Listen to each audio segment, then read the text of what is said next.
वही शिक्षक जो गुरुकुल व्यवस्था में गुरु कहलाता था और आज जिसे हम प्रचलित भाषा में टीचर कहते हैं। आइए आज इस लघु नाटिका के जरिए देखते हैं कि त्रेता युग के गुरु से आज टीचर तक की यात्रा में क्या कुछ बदला है। ले चलते हैं आपको स्मार्ट स्कूल की स्मार्ट क्लासेस में। आज का स्टूडेंट बहुत स्मार्ट भी है और बहुत चालाक भी।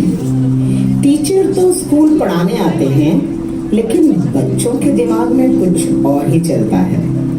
आइए देखते हैं आज के इन स्मार्ट क्लासेस में आखिर क्या कुछ होता है। अंदर की बात है भाई, क्लास के अंदर जाकर ही पता चलेगी, तो चलें।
यूं होता है आज की क्लासेस का नजारा।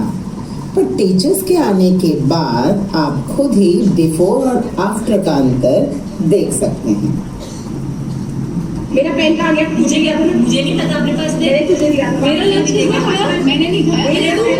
मेरा मास्क खत्म हो गया ना, मेरा मास्क ये पानी मत फेंक। अरे तूने फेंका क्या? तू मेरा लंच दे पहले। नहीं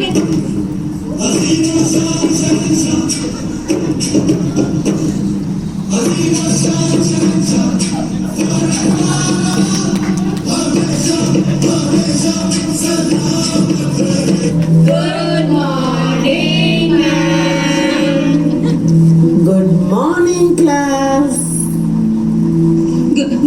गुड नाइट सर।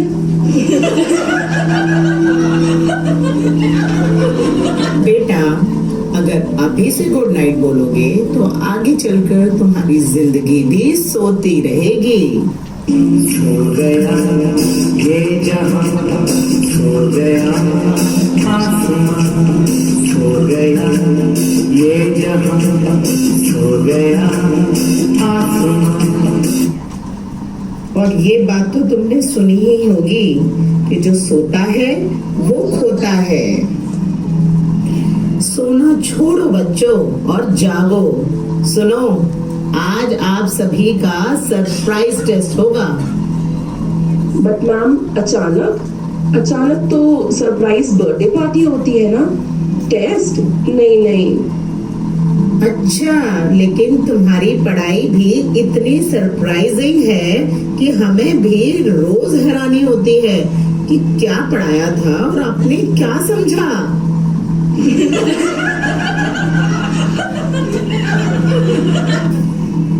रिया, ये क्या हो रहा है? पता है ना स्कूल में mobile phones are not allowed. Sorry ma'am, मैं गूगल से पूछ रही थी कि चैप्टर कैसे पढ़े। अच्छा, मतलब गूगल भी अब आपका सुप्रीम टीचर बन गया है? नहीं मैम, गूगल सिर्फ सर्च करता है, पर सही और गलत की परख तो आप ही बताते हैं और मार्क्स भी तो आप ही देते हैं। Yes ma'am, yes ma'am. एक बात बताओ बच्चों कि आपकी लाइफ में आखिर टीचर की क्या इम्पोर्टेंस है? गोविंद तो खड़े काके लागू पाए, बलिहारी गुरु आपनो जिन गोविंदियो बताए। अरे अरे, ये तो किताब से रटा हुआ है। असली गुरु तो वही है जो हमें इंसान बनाना सिखाता है। और हाँ, इंसान से होमवर्क मशीन भी बना देता है। बच्चों, तुम जो ये सब आज मजाक में कह रहे हो ना, लेकिन याद रखो, जीवन में आगे चलकर तुम्हें ये जरूर एहसास होगा कि किताबें बस ज्ञान देती हैं। टीचर्स तुम्हें उस ज्ञान से जिंदगी को संवारने का आर्ट सिखाते हैं, और यही हुनर तुम्हें जीवन में ऊंचाइयों तक पहुंचाता है। चलो, आज तुम्हें मैं एक कहानी सुनाती हूँ।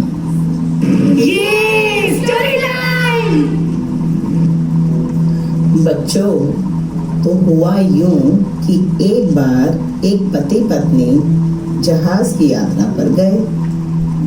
तभी एक भयंकर तूफान आया।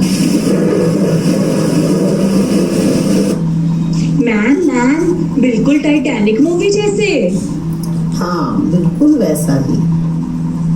फिर बचाव अभियान चलाया गया। जब लाइफ बोट पर चढ़ने का उनका नंबर आया तो देखा गया नाव पर केवल एक इंसान के लिए ही जगह है। इस मौके पर पति को और कुछ नहीं सूझा। उसने हड़बड़ाहट में पत्नी को पीछे कर दिया और नाव पर खुद कूद गया। डूबते हुए जहाज पर खड़ी उस औरत ने जाते हुए अपने पति से चिल्लाकर कुछ कहा। तुम लोगों को क्या लगता है कि उस स्त्री ने अपने पति से क्या कहा होगा? मैम, उसने कहा होगा, आई हेट यू, तुमने मुझे धोखा दिया है। I hate you. I hate you more than the slow internet before the day of exam. Ma'am, उसने बोला होगा, तुम सिर्फ पति नहीं, तुम तो प्लॉट ट्विस्ट हो। बेटा, तुम बहुत देर से शांत बैठे हो, तुम ही बताओ, तुम्हें क्या लगता है? मुझे लगता है ना कि उस औरत ने कहा होगा कि मेरे बच्चे का ख्याल रखना। क्या तुमने ये कहानी पहले सुन रखी थी? नहीं मैम, लेकिन यही बात एक बार मेरी मरती हुई माँ ने मेरे पिताजी से कही थी जब वह बहुत बीमार थी। ओह, तभी। बेटा, तुम्हारा उत्तर सही है। बिल्कुल यही कहा था उस महिला ने। जहाज डूब गया और स्त्री मर गई। पति किनारे पहुंचा और अपना बाकी जीवन अपनी इकलौती बेटी को पालने में, अच्छी शिक्षा देने में लगा दिया। कई सालों बाद जब वो व्यक्ति भी मर गया तो एक दिन सफाई करते हुए उसकी बेटी को अपने पिता की एक पुरानी डायरी मिली। डायरी में उसे लिखा हुआ देखा कि उसके पिता ने लिखा था कि जिस समय उसके माता पिता वो जहाज पर सफर कर रहे थे तो उसकी माँ जानलेवा बीमारी से ग्रस्त थी और उनके जीवन में कुछ दिन ही बचे थे।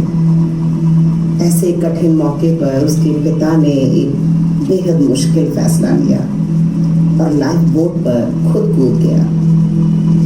उसके पिता ने डायरी में लिखा था, तुम्हारे बिना मेरे जीवन का कोई मतलब नहीं। मैं तो तुम्हारे साथ ही समुद्र में समा जाना चाहता था, लेकिन अपनी संतान का ख्याल आने पर मुझे तुमको अकेले छोड़कर जाना पड़ा। बच्चों, इस मोड़ पर ये कहानी यही खत्म हुई, जिससे हमने सीखा कि इस संसार में कई सही गलत बातें हैं, लेकिन उसके अलावा और भी बहुत सी कॉम्प्लिकेशंस हैं, जटिलताएं हैं जिन्हें समझना आसान नहीं है। इसलिए ऊपरी सतह से देखकर बिना गहराई को जाने समझे हम हर परिस्थिति का एकदम सही मूल्यांकन नहीं कर सकते। हाँ, तो बच्चों, जोड़ते हुए बताओ कि इससे आपने क्या सीखा, क्या समझे? हाँ, गले होने पर जो पहले माफी मांगे, जरूरी नहीं कि उसी की गलती हो सकता है वो रिश्ते बनाए रखने ज्यादा इम्पोर्टेंट समझता हो, है ना मैम? खाते पीते और पार्टी करते टाइम जो दोस्त सबका बिल पे कर दे, जरूरी नहीं कि उसकी जेबें नोटों से भरी हो। ऐसा भी हो सकता है कि उसके लिए दोस्तों की अहमियत, उनकी वैल्यू पैसों से ज्यादा हो। मैम, जो लोग आपकी मदद करते हैं, जरूरी नहीं वो आपके किसी एहसानों के बोझ तले दबे हों। मैम, कभी कभी लोग सिर्फ इसलिए भी हेल्प करते हैं क्योंकि उनके अंदर एक ट्रूली काइंडनेस, ह्यूमिलिटी और एक जेन्युइन इंसानियत होती है। बिल्कुल सही, बहुत अच्छे। तुम सब तो बहुत समझदार हो, शाबाश। थैंक यू टीचर, आप ही हमारे असली हीरो हैं। आपके बिना हमारी जिंदगी अधूरी है। जिस तरह से और जो जिंदगी का व्यवहारिक पाठ आप हमें सिखाते हैं, अनुशासन, इंसानियत जो हमें सिखाते हैं, हमारे चरित्र का जो निर्माण करते हैं, वो कोई और नहीं सिखा सकता और ना ही कर सकता है। तो आप ही हमारी जिंदगी के असली हीरो हैं। Yes, ma'am. Yes, ma'am. Yes, ma'am. Yes, ma'am. Yes, ma'am. हाँ, तो फिर आप सब दर्शक टीचर्स ने इस नाटक से क्या सीखा? हम शिक्षक सिर्फ किताबें नहीं पढ़ाते, बल्कि अनुशासन और इंसानियत भी सिखाते हैं। We build character through which every person makes this world worth living in. हमारे बनाए चरित्र से समाज चरित्रवान बनता है, समाज से देश चरित्रवान बनता है और देशों से विश्व चरित्रवान बनता है। हम ही विश्व का आधार हैं, मतलब हम सभी सर्वशक्तिमान हैं। Wishing you all a very happy Teachers' Day.